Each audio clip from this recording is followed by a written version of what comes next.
mimi nataka niwaulize watu wa Nyamira, sasa ni wakati wa Kenya wote kuungana, kushirikiana.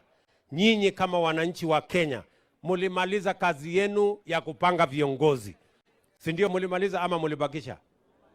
Tarehe 9 mwezi wa 8 mwaka uliopita, si muliamka mapema mukapigia MCA mukamaliza? Mulimaliza ya mjumbe na mulimaliza ya women rep na mulimaliza ya gavana na ya rais mulimaliza. Kuna yenye mulibakisha. Sasa mambo ya viongozi imekwisha. Ile kazi imebaki sasa ni ya wananchi.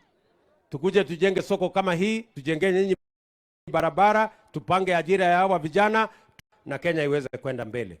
Hatutaki tena ugomvi wa siasa na hatutaki mambo ya maandamano. Maandamano inatuletea hasara. Wanachoma lami, unapiganisha wananchi. Polisi unawapiganisha vijana, polisi mawe. Hiyo maneno tumekataa. Ama nyinyi watu wa Nyansiongo mnataka hiyo kazi iendelee?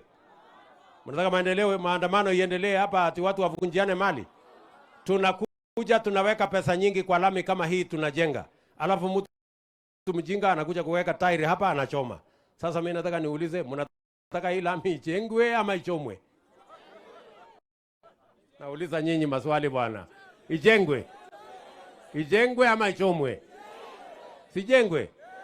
Na kama hawa viongozi, mimi nawauliza, kama kuna kiongozi ama kuna mtu anaona hii maandamano ni ya maana na anaona hii maandamano itasaidia,